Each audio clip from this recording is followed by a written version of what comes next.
I'm sure you've enjoyed that beautiful music that my brother David's been playing. So this is the celebration of the life of my dad, Peter David Manners, and we all know him for different reasons, family and friends.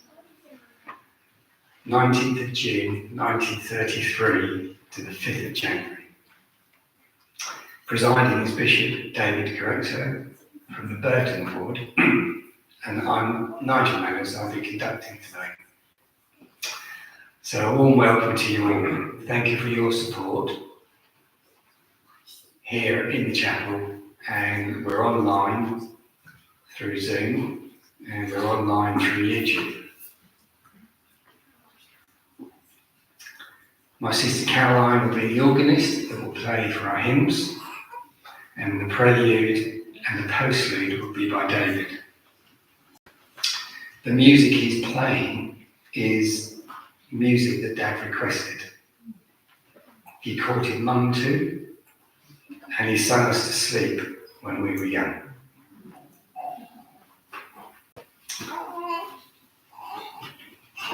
We'll open this celebration service by firstly me taking a photograph, which you can't do in a sacrament meeting.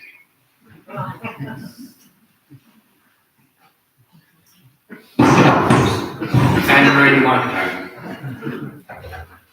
And that's for Dad.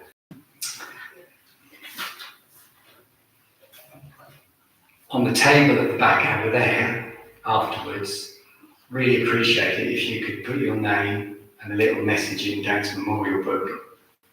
There's some lovely little stickers and some coloured pens to use and enjoy putting some things in here. Now, it would appear Mum can't hear. Caroline, your assistance will be needed to operate her technical parts.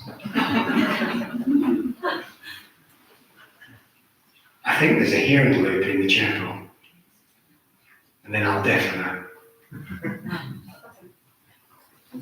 Testing. Are you alright, Mum? Is that okay? We do this daily when we visit. It's either that or you get deafened by the television. So yes, that would be lovely. Adding to that later on. So I'm going to invite you to open with hymn number 96, Dearest Children, God is Near You. And immediately after that, we'll sing hymn number 288, How Beautiful Thy Temples, Lord. I'd also invite you, if you can, to stand and sing. Stand for both of them, and after the opening prayer will be given by Jill Parsons, who's a long family friend.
Our dear gracious Heavenly Father, we are indeed grateful to be here this afternoon in this special service to remember Peter David Manners and to celebrate his wonderful life, his long life.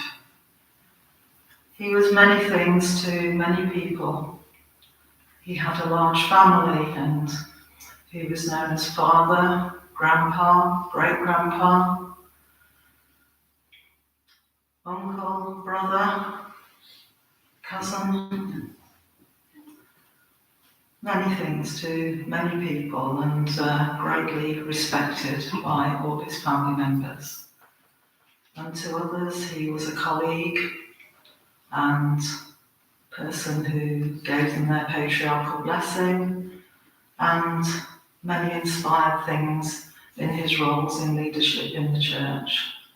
And he was a friend to many as well. We are grateful for all of those things and that we have known him. And we ask that thy Spirit will be with those who grieve today, that they may be comforted and know, as he knew, that he has gone on to a different place, a better place, where he is also amongst family and friends and enjoying the companionship of people that he has known while he lived here. We ask that thy Spirit will be with us for the rest of this celebration of his wonderful life. And we say these things in gratitude to thee for our many blessings, and in the name of thy Son, our Saviour, the Lord Jesus Christ. Amen. Amen.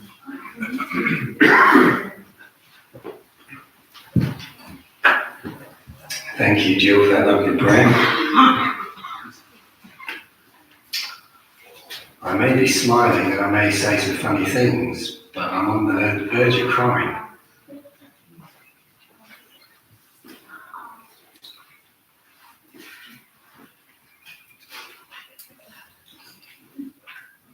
I can't hear very well.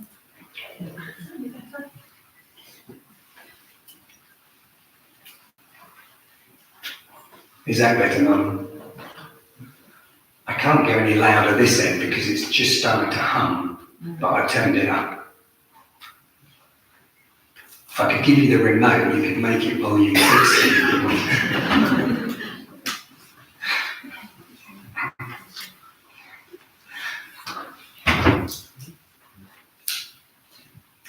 So first of all, for those that can't make it, that may be watching online, I have a message from and memories from Riley. Riley's Tim Michelle's daughter, lives in Utah. She's now Riley Pancras by her married name. She sent me this yesterday. Grandpa Manners. When I think of Grandpa, I think of all the times he tried to make us as grandchildren smile and laugh.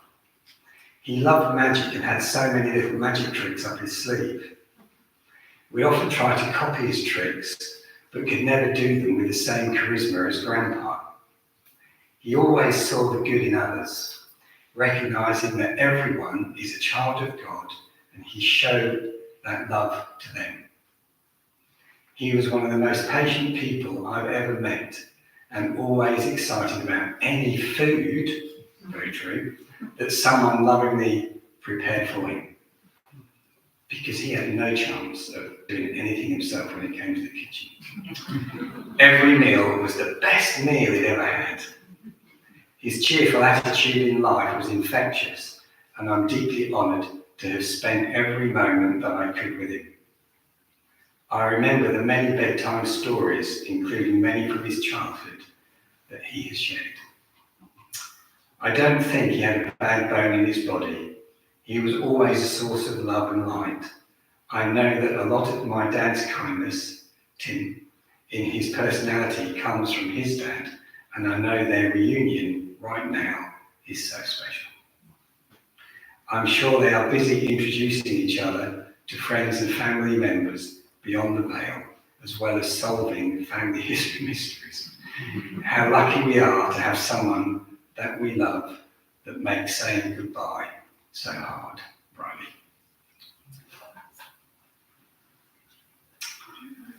I couldn't hear it. We were thinking I swap.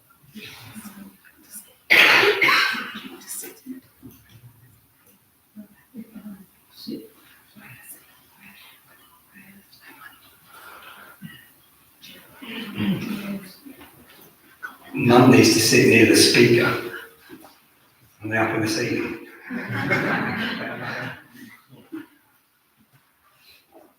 want to change.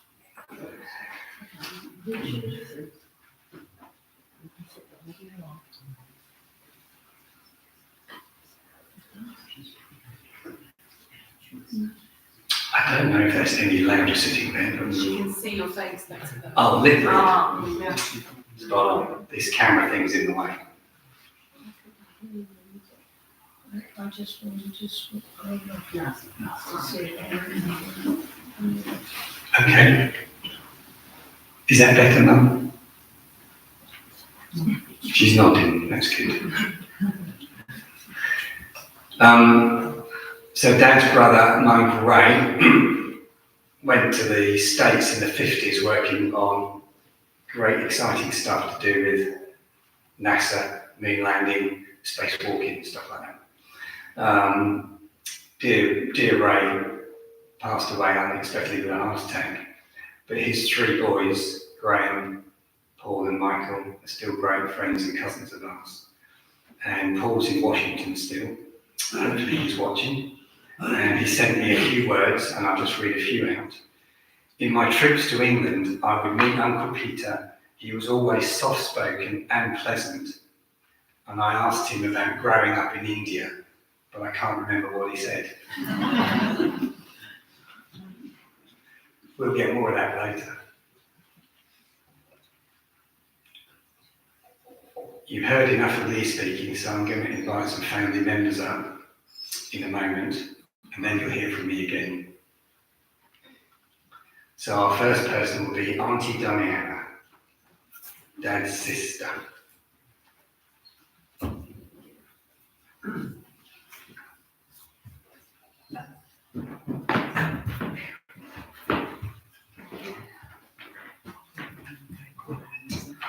Hello everybody.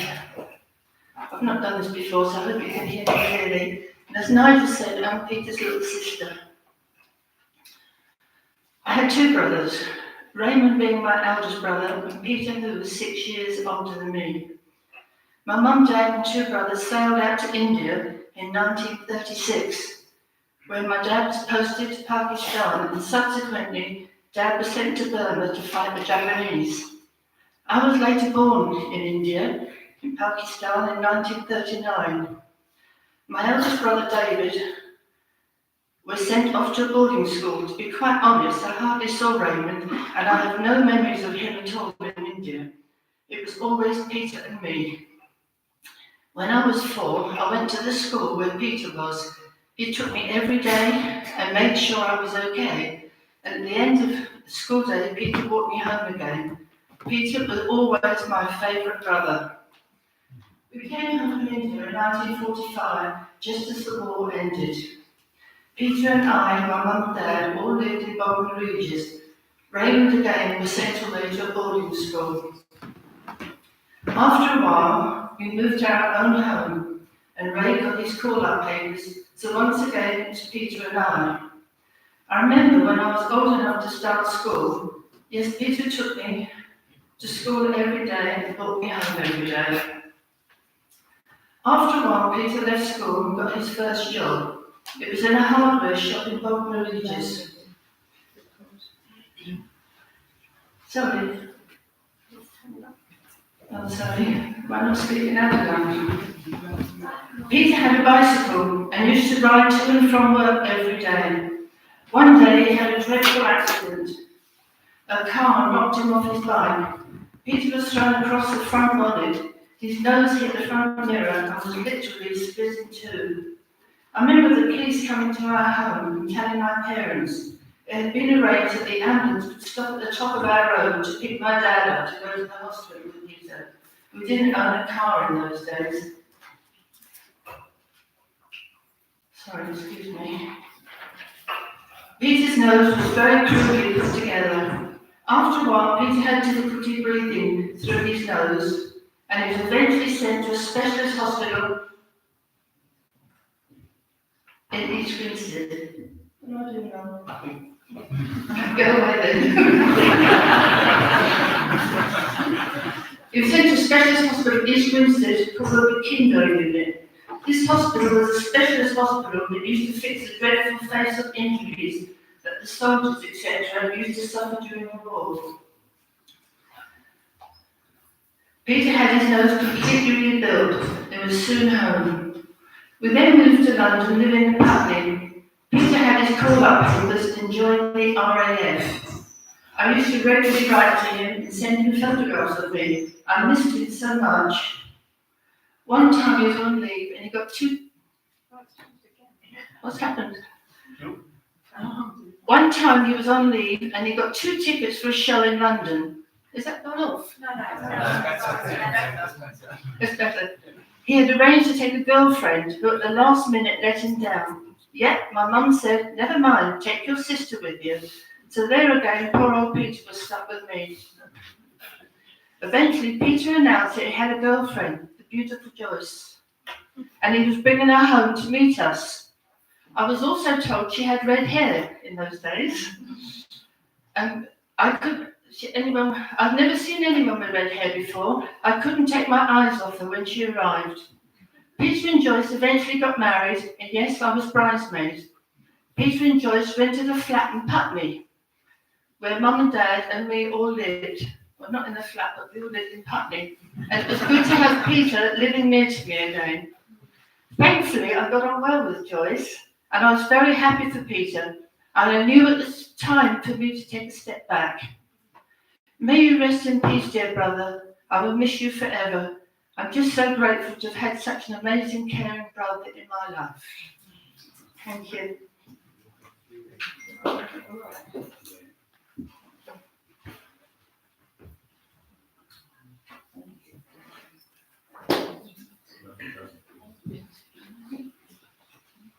Thank you, Diana.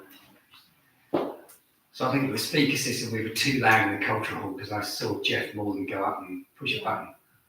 So can you hear us okay in this room? Yes. Because I could hear the echo. That's better now.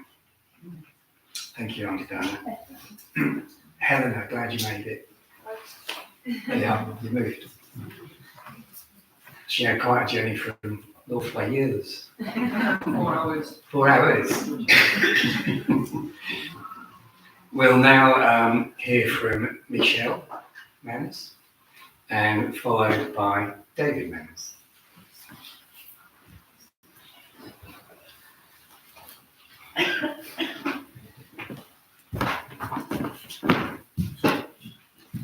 In 1991, when Tim finished his mission and I finished my mission, because that's how we met in the same mission, we traveled to Frankfurt, Germany to go to the temple there. And as I walked into the temple, there was a beautiful couple there. The woman had beautiful auburn hair, and her husband had a big smile on his face. And they shook my hand and they introduced themselves to me as Brother and Sister Manners. And I introduced myself to them as Sister Jarvis. And they were very excited to meet me. And when I realized who they were, I was also very excited to meet them.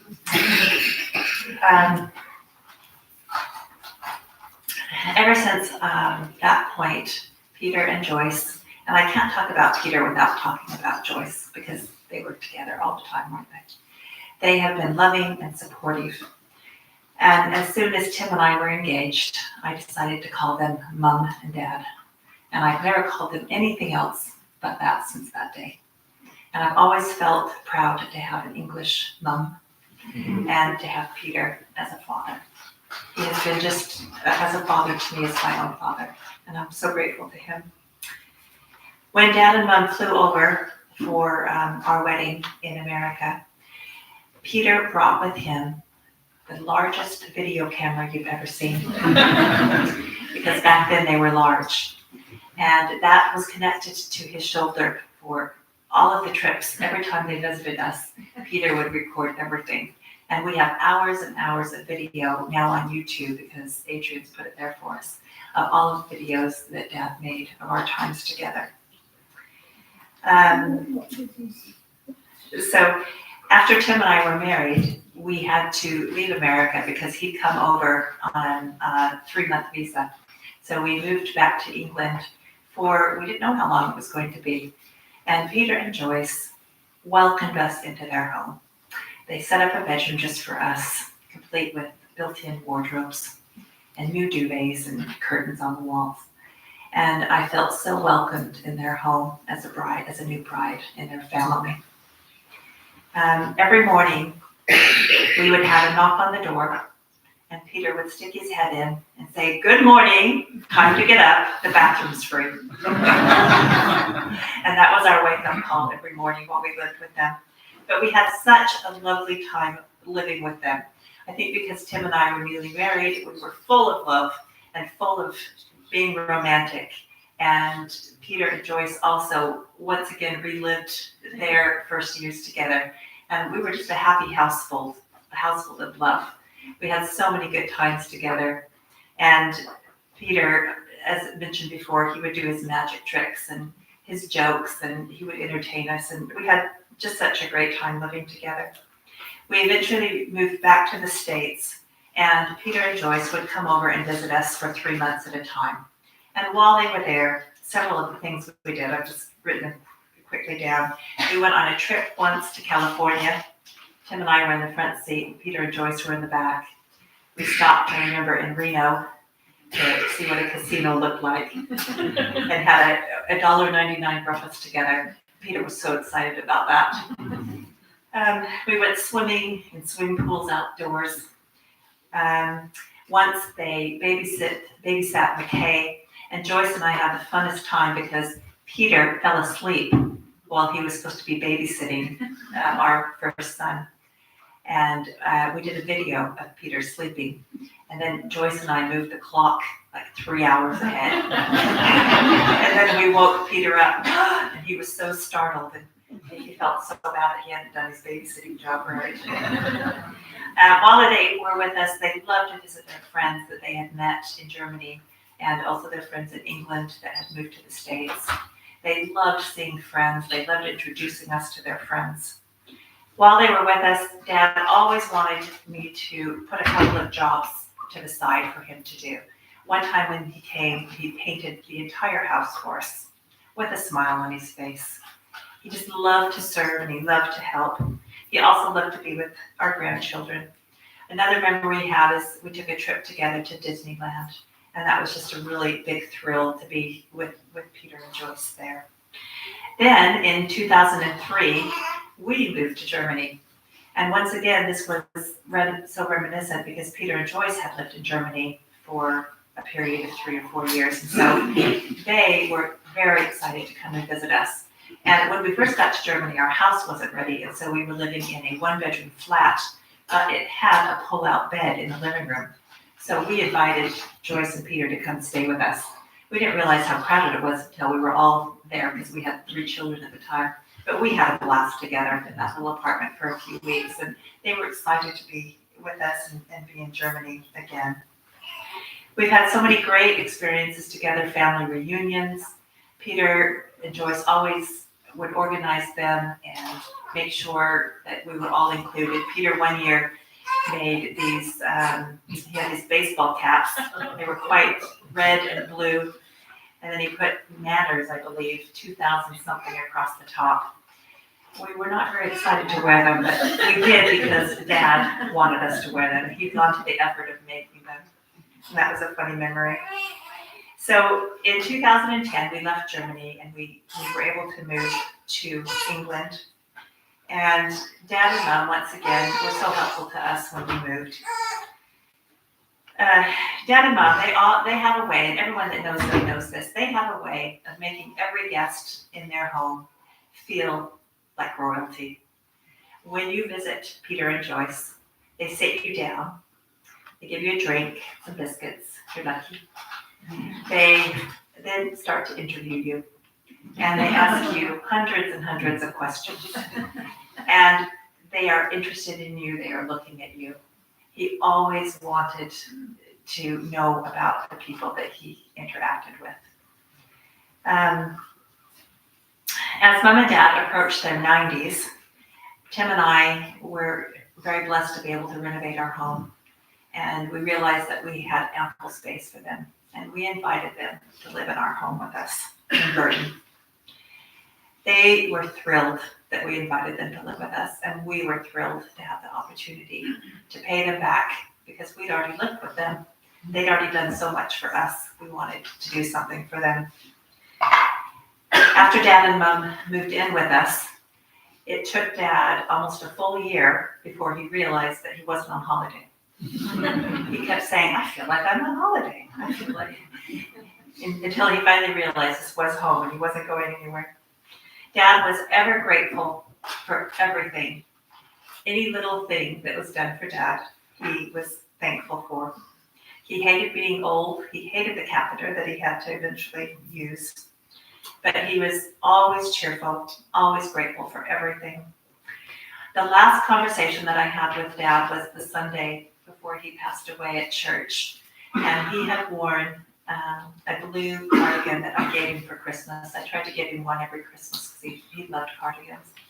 And he was thanking me for the cardigan. And I was telling him that the reason I bought him a blue one is because of his beautiful blue eyes and how beautiful he looked wearing it. He always had sparkly blue eyes. And then I said to him, I love you, Dad. And he said, I love you, Michelle. And I know that he did. And I know that he loved all of his children and all of his family very, very much. So I miss you, Dad, but I'm so grateful that he's with Tim. And while Dad was on earth, I still had a little bit of Tim. And so that made me quite sad when Dad left because that little bit of Tim was gone as well. But I know that I will see him again. Thank you.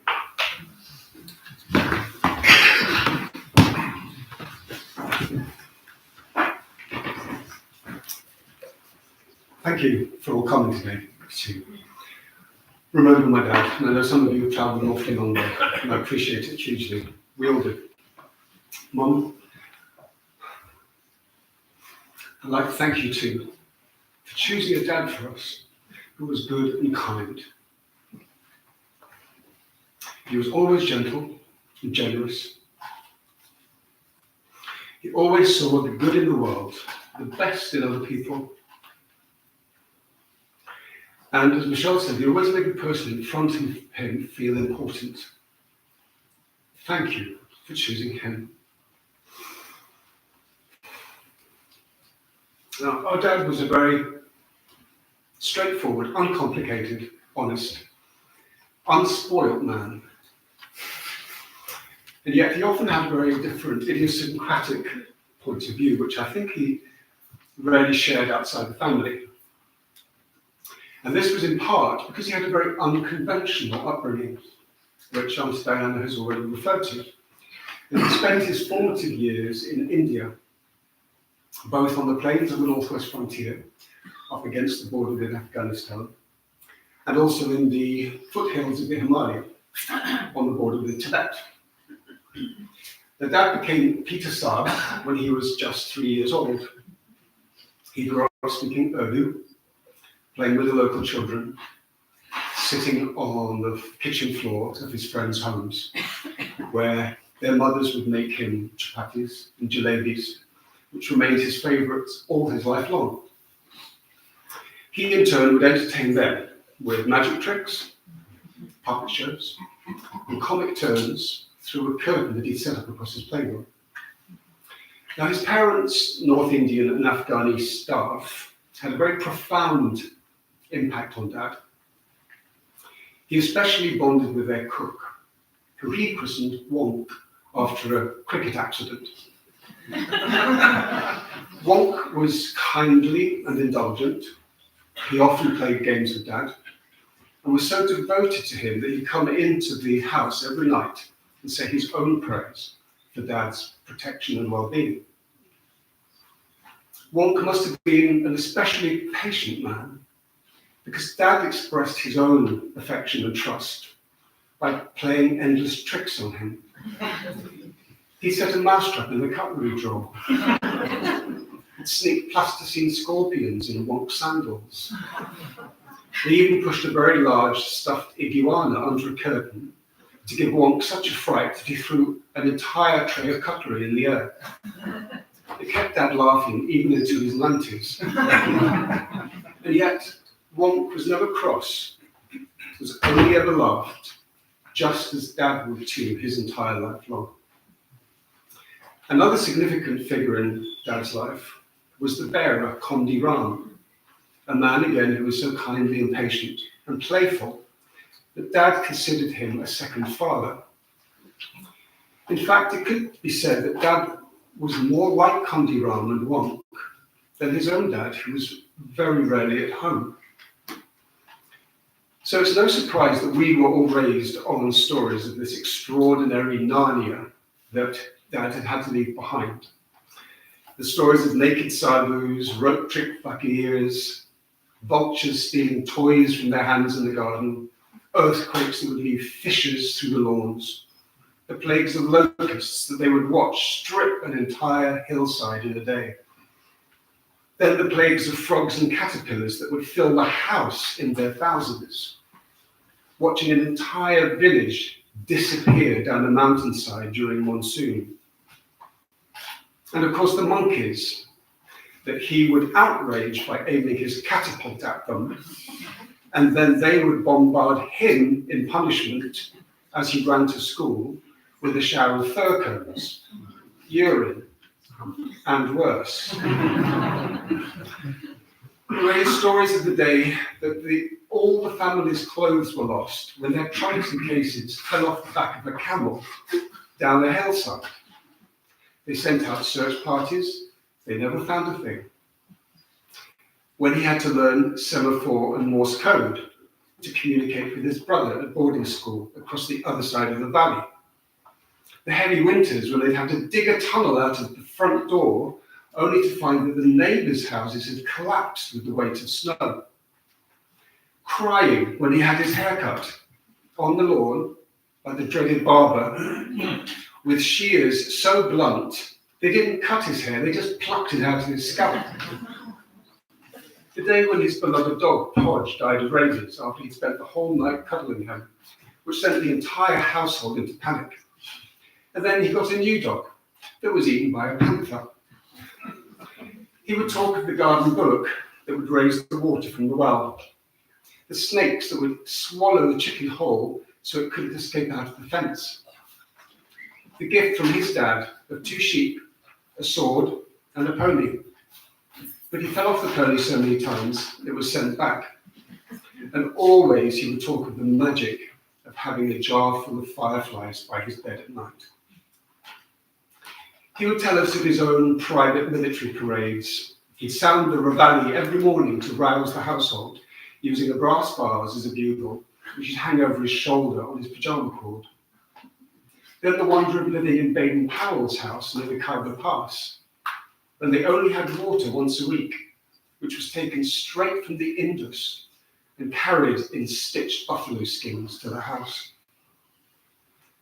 The Sunday they found the rats had eaten all the buttons off their best clothes. Going to the cinema with his pet minor bird hidden under his hat. Using his shoelaces to save his sister's modesty when her knicker elastic broke on the way to school. And then the night that he sleptwalked and tried to get in the bunk with the vicar. He would tell us stories of his mother clutching her flit gun for fear of giant spiders, humming hymns to comfort herself, and hiding from the loose swallows who would slip into the house naked and greased with oil to ensure that no part of their anatomy could be grabbed hold of. There was the new cook who tried to impress by presenting a platter of mashed potato formed by his fingers into a menagerie of animals. There was an elephant, a cobra, a monkey, all goggle-eyed and grinning, in a wallow of gravy. My grandmother wasn't impressed and he lost his job the following morning. There was the day that a dozen Christmas cakes were delivered to the house from the local bearers of the local bigwigs. But my dad's mother was so convinced they were all poisoned because her husband was so unpopular, she gave them to the servants to see what would happen. Thankfully, they all survived. Instead, she made her own cake, but the cook insisted that he decorated himself as a gift to the family. But he couldn't read English, so he looked in a newspaper for a suitably festive greeting. When the day came, with great flourish, he brought it to the family dinner table, a splendid cake, beautifully iced with the words, "Buy Little Woods pools." Now, during the war, Dad was reading reports in the newspapers of rationing, blackouts, doodlebugs in Britain. So he tried to do his bit. He created his own Spitfire from dining chairs and a blanket on the veranda. And he would spend hours inside his homemade cockpit, practicing, ready for a dogfight, with a tobacco tin strapped to each ear. And the lasting image for Dad was of the family staff placing little oil lamps all around the house and all around the garden for Diwali. Their festival of lights so enchanted Dad that the twinkling flames continued to burn brightly in his mind right until the end. So these years spent in India and these primary relationships with the Indian household and their families remained vivid and influential. India was always the home that Dad had lost and longed to return to. If he met anyone with origins on the subcontinent, it would always brighten his heart and his smile, and he'd immediately want to engage as though they were long-lost friends, even long-lost family. Dad's stories had, in turn, had a very profound effect on me, and as a result, I spent a number of my own years cumulatively in India. When I first went out alone 32 years ago, I was in search of the world that he had described to us, and I found it, just as he described.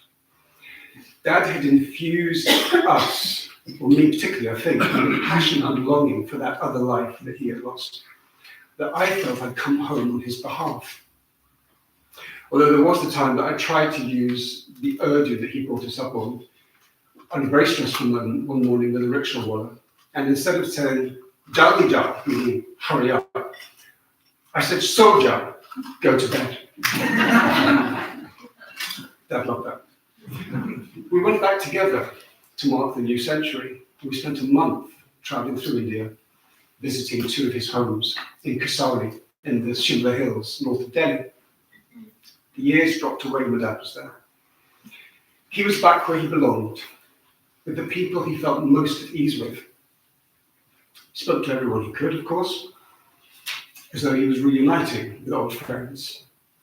In the stations, on trains, in the streets, the bazaars, and every day he wept.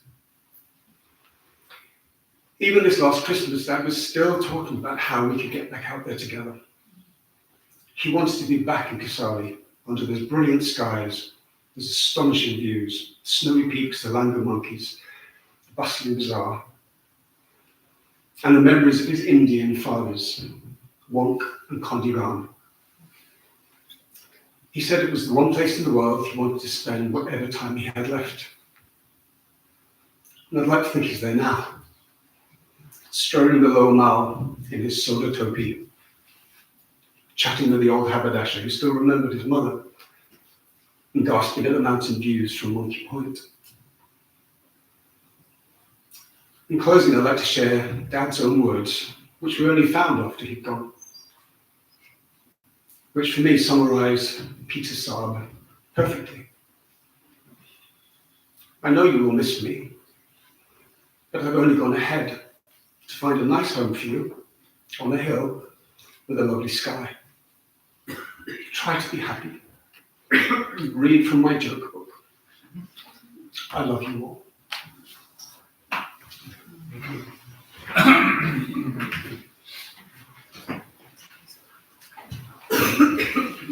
That's a tough one to find.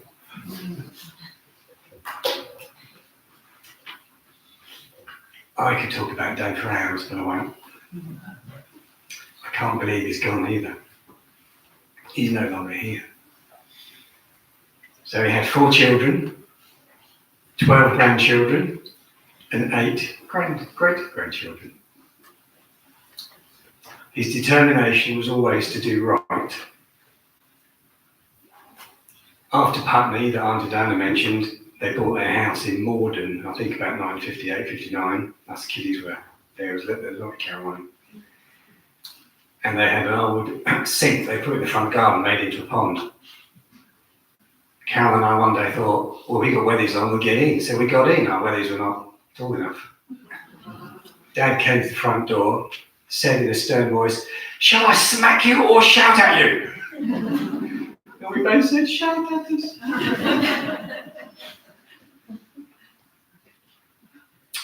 He was injured at work. I was thinking it must have been funny. All year he spent driving around, certainly the south coast and London, selling Christmas decorations. Large, huge ones for shops and hotels. And we knew that because we had huge decorations at Christmas at home. But he injured his back, and then luckily the church offered him a job at the church office, which was really nearby to us in Morden. And then in Epsom, in '66 we moved to Epsom. Again, the church office wasn't far away. He taught me DIY. No, he didn't. He showed me how to use one of those screwdrivers that would had a ratchet and a twisty thread on it. And I was about that big, right through his hand. Lots of blood. And I thought, that's not right. He did teach me about managing money. I won't mention my sister. She always spent her pocket money and tried to borrow mine. I saved it. He was head of finance, and I learned a lot from him about being careful with money. He taught me about cars. No, he didn't. They fell apart, they leaked oil. Mum got him to sell our old Triumph Renown because it leaked oil on the drive. She was fed up with that. Sold it for 18 quid to the postman. Eventually he started letting me fix the cars, and I learned on them, so I'm grateful for that. He did teach me about Christ's restored church and all its blessings. The office moved in 1972 to here, Lichfield. That's why we turned up. I was not happy. I was leaving a lot of friends down there at the same time, but luckily lots of them, and Gary's here somewhere. There he is. The Hendons moved up, the Shepherds moved up, which made it all wonderful. But I left my cousins, Ian, Stuart and Alistair behind, because they lived in Epsom too. That was tough. But, yeah, behind me, over the road, you probably know is Nethertow School. I met my wife to be. He's an example of how to live righteously, stay on the straight and narrow path to heaven. When we were here, I don't know how many of you were here when This used to be a branch, but the end of the chapel was about the back of that double door. That big. There's about 30, 40 people here. And within the month of August 72, the church office moved in. About 150 of us turned up. It was standing room only. So within a week or two, with all the architects and everything else, this was extended. So loads of other youth were allowed to mix cement, climb scaffolding, and all the things that safety didn't cover. So where the old car park goes through to the narrow bit, to the back car park, I did the curbs on the left-hand side. And they're still there today, under supervision. But it was nice that he let me get involved in the roof and other stuff that we did here. Not a hard-hatted site, not a yellow jacket, and building the spire here. Dad's got that on video. No, on film, now on video.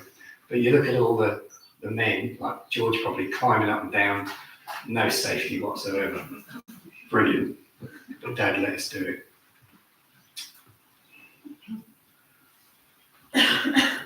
Luckily for me, Dad did not move to Solihull. When the office moved to Solihull, we stayed in Lichfield. He enjoyed employment, which has been mentioned over in the Europe office in Frankfurt. We loved visiting them over there, and then with Tim Michel there too. During that time, Sue and I moved and bought a wreck of a pub, as you do, that had been shut for 20 odd years for the cobwebs and junk, and turned it into a house, because it used to be a house in the 1800s. And when Mum and Dad came to visit, we'd ripped a lot of it to bits, and it was in pretty bad state. Dad pulled me to one side and told me off. This is not where you should bring your wife to. This is not the standard of home you should bring your wife to. That was about 1982. So. But he was helpful with light DIY and decorating, which I was very grateful for. In 91, Sue and I moved down to Devon, very supportive again, loved doing gardening for us and helped us a lot. We had great times down there. And we have with us at the back, there's a few paintings that he did. He really got into painting and sketching, which was lovely at that time, as he was retired. So Mum and Dad were married in the London Temple, and us as children sealed to them. So we know that we can be with you forever and ever, as a promise from Heavenly Father. That brings me great peace and comfort. However, David reminded me, and I did make the odd note, being brought up by an ex-Indian young man as a father, we did have some weird goings on in the house, and that stuffed iguana was given to me and Caroline. And we had so much fun scaring missionaries and visitors at the house with this iguana. It's for the sawdust. Eventually it started to fall apart, didn't it? But what a great toy. I had some great metal tanks that were his toys. Wind them up, let them go, and the turret shot round and shot sparks out. Why can't we have toys like that today? Awesome. Unfortunately, he gave me a lot of his toys a bit early, and I kind of ended up breaking them because I used them so much. But when it was bedtime, tell me if I pronounce this correctly, but Dad was clapping his hands behind me and Caroline, shouting, Jimmy Connor, Jimmy Connor! Which I thought was, hurry up, get upstairs. It was certainly that kind of, in a nice way. But that did burn a hole in my brain at that time. And he also would love reading about the stories he had from his time in India. Many jokes, many magic tricks shared. I never understood how you could peel the banana and it was already sliced. Did you ever see that one?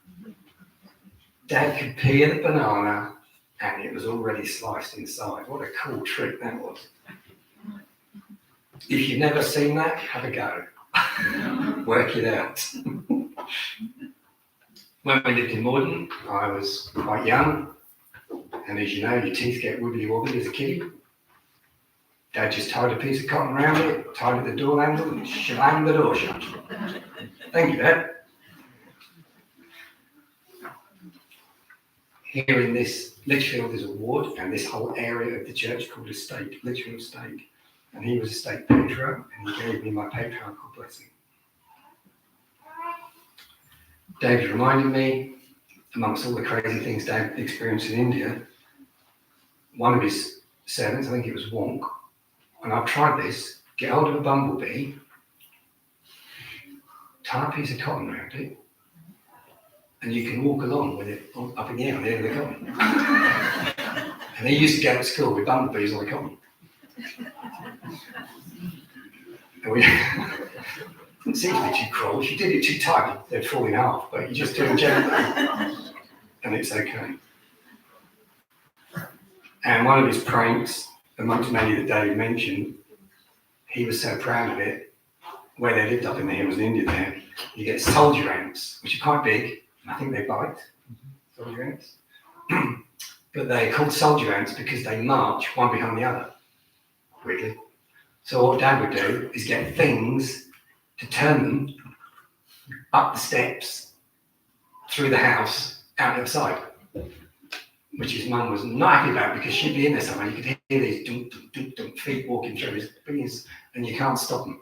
Thousands of them. Dad thought that was very funny. That was him all over.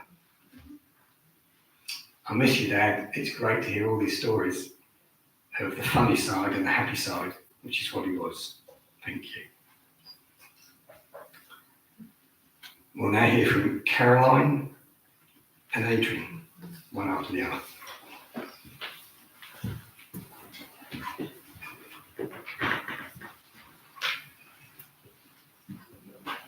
I feel very lucky to have had such kind, loving parents. They met when Dad was in the RAF doing his national service at Abingdon, and Mum was working as a nursery nurse in a Dr. Bernardo's home a few miles away. They were only 19 years old when they met at a New Year's Eve dance in 1952 in a church hall in Abingdon. Neither of them had planned to go, but they were both persuaded by their friends to attend. Dad asked Mum to dance because he liked the green taffeta dress that she was wearing, because it complemented her auburn hair beautifully. He was wearing his best RAF uniform and cap. Tried to find the RAF blue colour to wear today in his honour. I've got a couple of his RAF badges to wear as well. A loving relationship developed from their first meeting and led to them eventually getting married 2.5 years later, in May 1955, in Warburton, Sussex, where Mum was born and raised. Dad used to tell us stories, as Nigel and David have mentioned, about his life in India and also his service as leading aircraftsman in the RAF. His squadron repaired and maintained fighter aircraft during the Korean War. He had a great sense of humour, and his stories always made us laugh.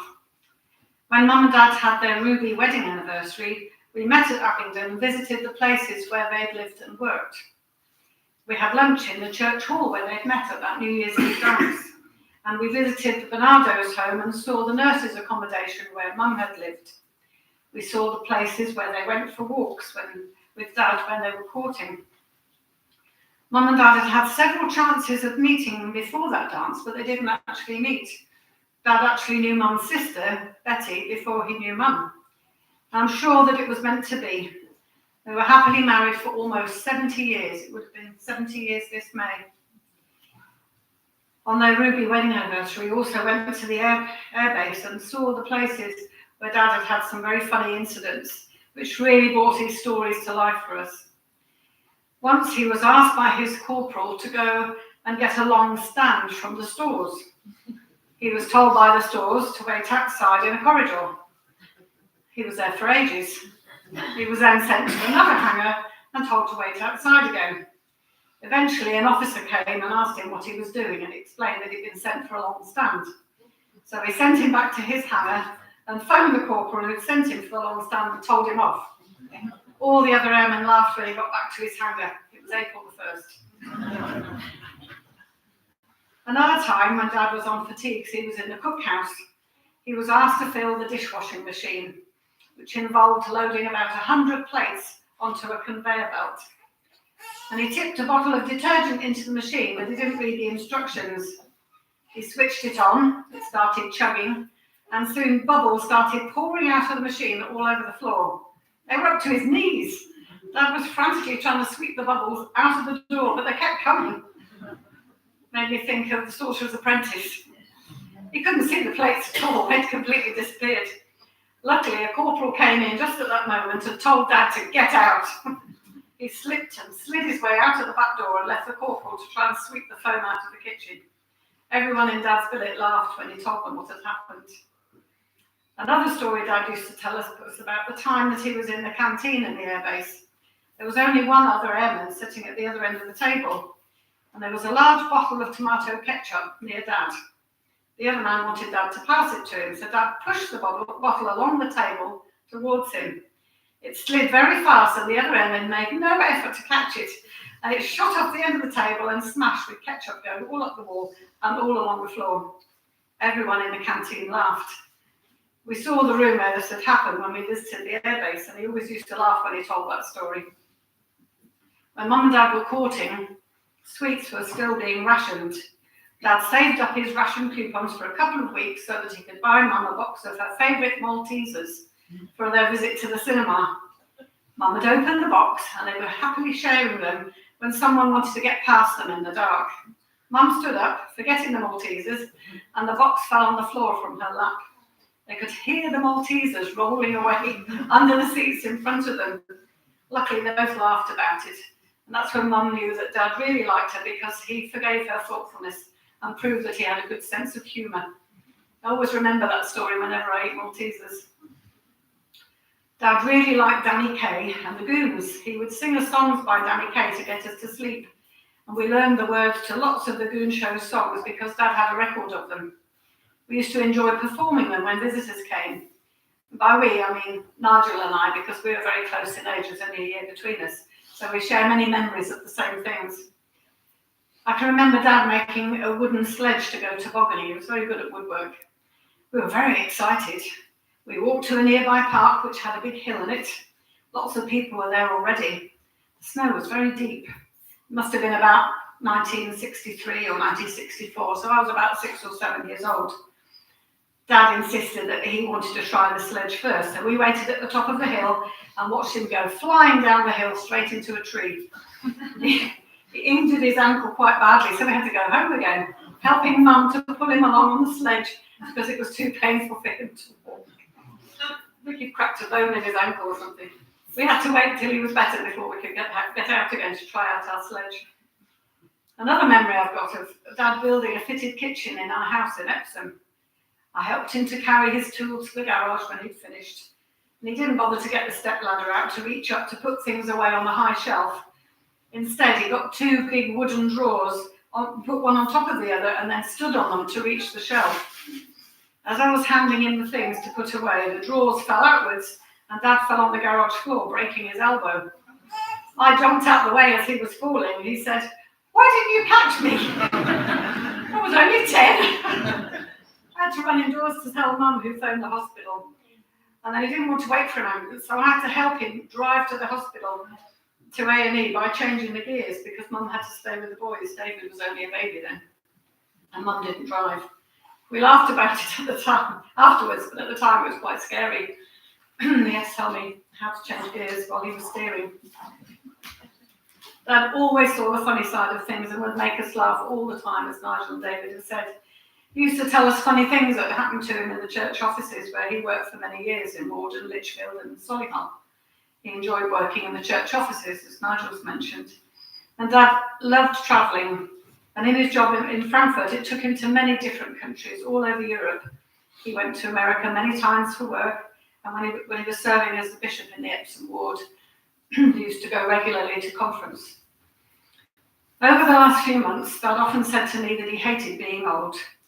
But I reminded him that it's something which many people never experience. He didn't want to be a nuisance, but we used to tell him that it was a great privilege to be able to look after him and Mum, and it was great to be able to spend time with them both. I will always treasure the time that we spent together and the love that he showed towards us. He thanked me every day for all that we had done for him that day. I will always think of him and remember his love and kindness. I miss him very much.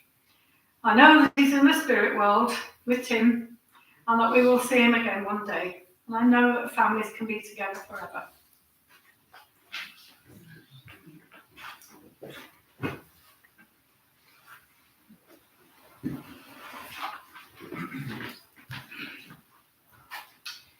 Whilst going through Grandpa's papers recently, I found that he'd written a life story about an ancestor that I did not know much about.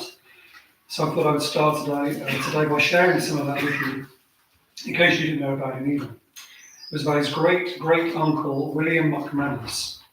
And he was called McManus not because of any Scottish ancestry, but because he grew up on a farm. He had a happy childhood, despite the fact that his rocking horse died when he was 3, and his rubber duck drowned after his 4th birthday. He came from a musical background and was born with a banjo on his knee. They had to operate before they could put his trousers on. So when I read through this, I'm not entirely sure I did have an ancestor called William McManus. But I did have a very funny grandpa, and he'd always wanted to be a comedian. And when he spoke at our wedding, which was here, like so many of our family events, here we are again.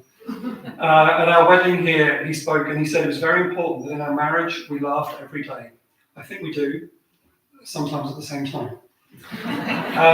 So it was Grandpa that first introduced me to Spike Milligan through his books of children's poetry. And I think he was basically preparing the ground so that when I was about 12, he could introduce me to the Goon Show. I think he saw a kindred spirit in me, or perhaps it's just that I was the eldest grandchild and he couldn't wait for any of the others to hurry up and get old enough. One time when I was about 13, he drove us out, it was me and him, a little road trip, out to the countryside to find Spike Milligan's house. We did. We rang the bell and no one answered, which on reflection I think is lucky. I don't know what we would have said if somebody had answered the door. So we took a photo and ran away, and I've got a picture somewhere of me looking a little bit outside Spike Milligan's house. When it was Grandpa's 40th birthday, they invited Harry Seacombe to his birthday party. And he didn't come, but he did send a very nice letter and a signed photo, which we've still got. But about 10 years ago, Grandpa was visiting us all in Eastbourne, and he had a heart attack and ended up in the hospital. So that afternoon, I filled an iPod with episodes of The Goon Show and Hancock's Half Hour and gave it to him because he was in hospital for a while. I can't remember how long. But anyway, he told me a few days later that he'd been told off by the staff for laughing too loud and disturbing the other patients. Grandpa loved jokes, and David sent me something recently that Grandpa had written about this. He said, during my early teens, I began to enjoy making people laugh by telling jokes or acting the fool. I began to develop a desire to be a comedian. I followed closely the lives of famous comedians, Danny Kaye in particular. I had visions of a great career on the stage for me. I started to collect jokes. I would have my mother listen to radio comics to write down their jokes for me. If I ever saw an opportunity to entertain at a party, I was always willing to get up and to try to get the group laughing. I went out with many different girls, but they usually became tired of my sense of humour. I used to use that excuse too. Grandpa kept this joke collection in a big book, and I'd like to share some of those with you now, and I do need some assistance to do this. This is unrehearsed. You're not going to be able to tell that. Okay, so that's you. Mm-hmm. Our dog is like one of the family. Really? Which one? Waiter, this coffee is nothing but mud. Yes, sir. It was ground this morning. It was ground this morning. These are all from the book. Okay, let's up to there. Okay. One morning, I was strolling along the beach when I saw a man standing in the sea, blue with the cold. I asked him what the trouble was. Well, I've lost my bathing costume, and in the last 3 days I've had to walk in and out with the tide. No rehearsal. There are hundreds of jokes in the book. Grandpa spent most of his life, as we've been talking about already, working for the church and serving in the church, including as a bishop and more recently as the stake patriarch. I think he sometimes found it difficult to reconcile his desire to find everything funny whilst having to put a serious face for some of these church things. But thankfully, church also provided opportunities to be funny. He loved getting involved in putting on shows. I just found a great photo of him recently in full clown makeup. That's something here, probably on that stage. He also often used to spend a lot of time with general authorities, and a lot of that time was laughing. When I had to write a letter to the, I had to write a letter to the area office to explain how I'd managed to crash my mission car. Grandpa was the secretary to the area presidency in that meeting when my letter was read out. He told me how they'd all had a great laugh about that. There was also the time when he had to drive President Kimball and his wife up to Scotland, and from Epsom this was. Grandpa had put their raincoats on the parcel shelf in the back and then forgot all about it. For hours he'd had the Rio windscreen heater on, and when they got there and he put their coats on, discovered he'd melted both the coats. He found that hilarious, and I'm pretty sure they did too. I'm grateful to Grandpa for making everything funny. I was lucky enough to live with him for about 6 months when I finished university, and we laughed every day, again, sometimes at the same time. As we've been hearing, he was quite accident prone. And there was one time when he was out watering the garden, this was about 9:30 at night, and he discovered the hosepipe was stuck on something. He gave it a huge pull, only to discover as he flew through the air and onto his back that he was standing on it the whole time. We laughed all the way to the hospital.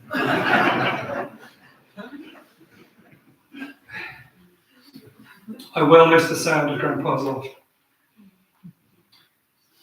We have an old Super 8 film of me as a baby in their house in a big red wig. Someone's drawn on a beard and moustache. And whenever I watch that, I can, obviously, if you're too young, it's a silent film or a Super 8 film. That's how old we are. But whenever I watch it, in my head, I can hear Grandpa's laughter as he's filming it and trying not to shake the camera too much. I'm very grateful to have known him for as long as I have. And I'm sure that there is a lot of laughter going on up there right now where he is. And I'm looking forward to the day when we get to have a laugh together again.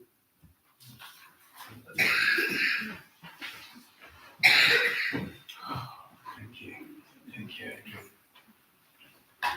Lots of memories, and it helps flood back more memories in the back of my brain that I've forgotten about. Yeah, fabulous. Our final memories is from dear Hayden, his grandson, who's fresh out of Australia. When Hayden is finished, we'll sing hymn number 319, Ye Elders of Israel, and then hymn 136, I Know That My Redeemer Lives. I'm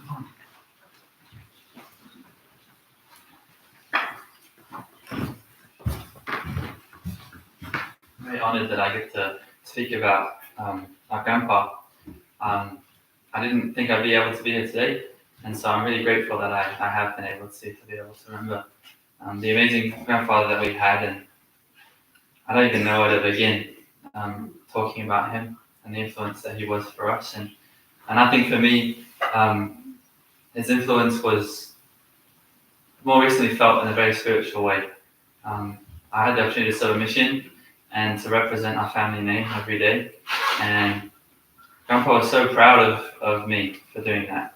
He was so proud of to see photos of me, and when I got home he gave me this beautiful gift, which was a little book that he'd compiled about my mission of all my emails home and all my photos. He put them in a book for me. And he would always tell me every time he talked to me on the phone during my mission how excited he was to get my next email so he could put it in my book. And when I got home he was so excited to give it to me. And I was so grateful that he cared so much about that.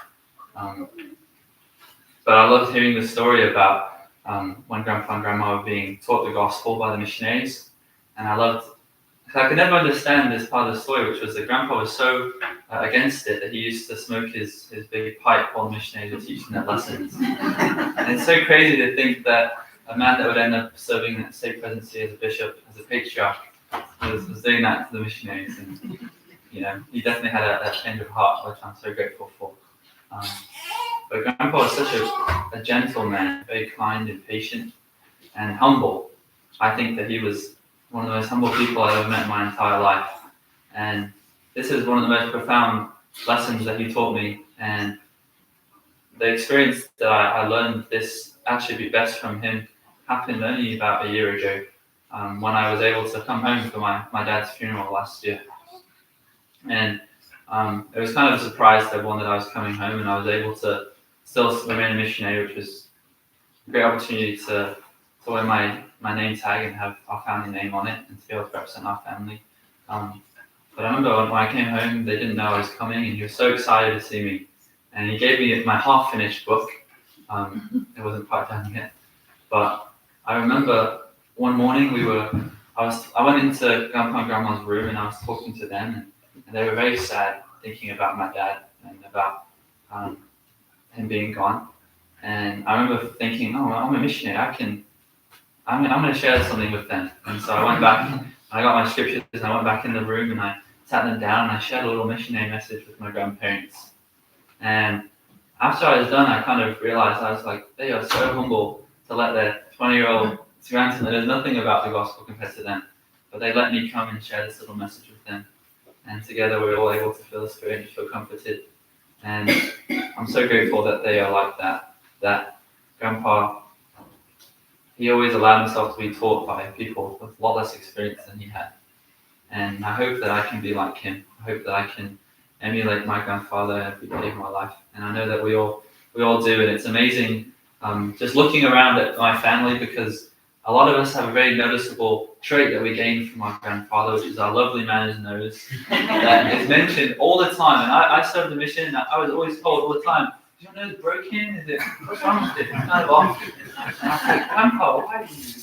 So it's good to know that it was broken. That's probably why it was like that. So, but I always love it. It's something that's our family, and it's something I love to see every time we're together, is our weird noses. But we love our grandfather, and we miss him so much, and we're never going to be able to feel at peace until we can be with him again. And I know that we can. I have a very strong testimony that life doesn't just end at death, but that truly we live on, and that Grandpa's with Dad again, and that they are happy together, and that they are awaiting our arrival, just like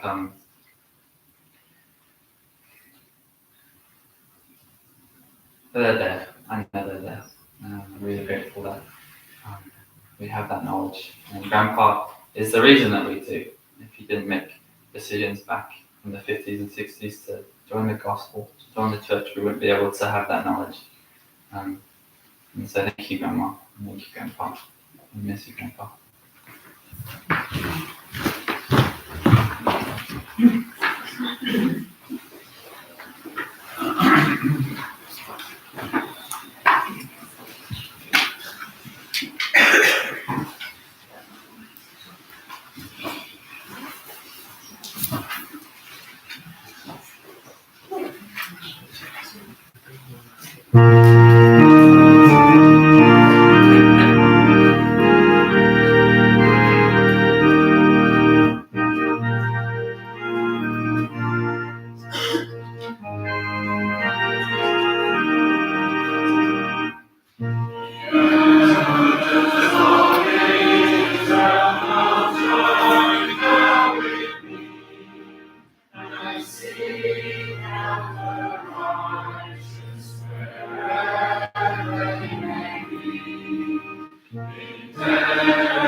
Ashton will give the closing prayer. And then please stay seated. David will play songs that Dad loved and sung to us when we went to bed, Over the Rainbow and Hushabye Mountain.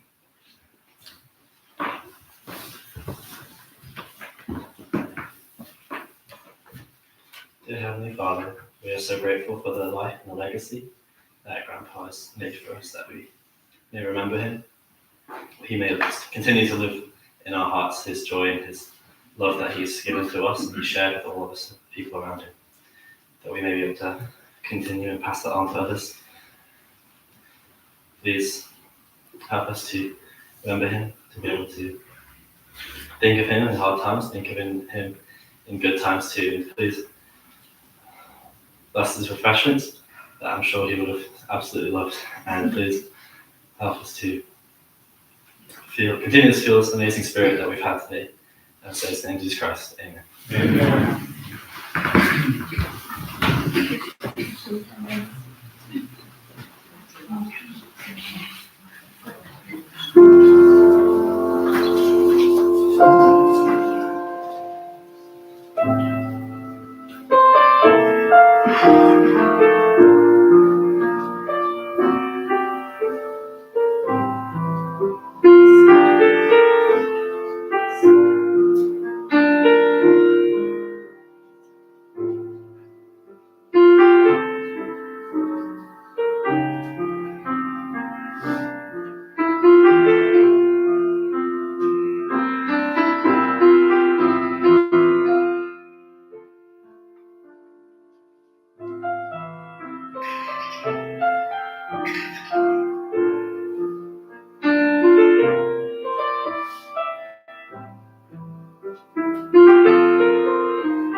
That was long, wasn't it?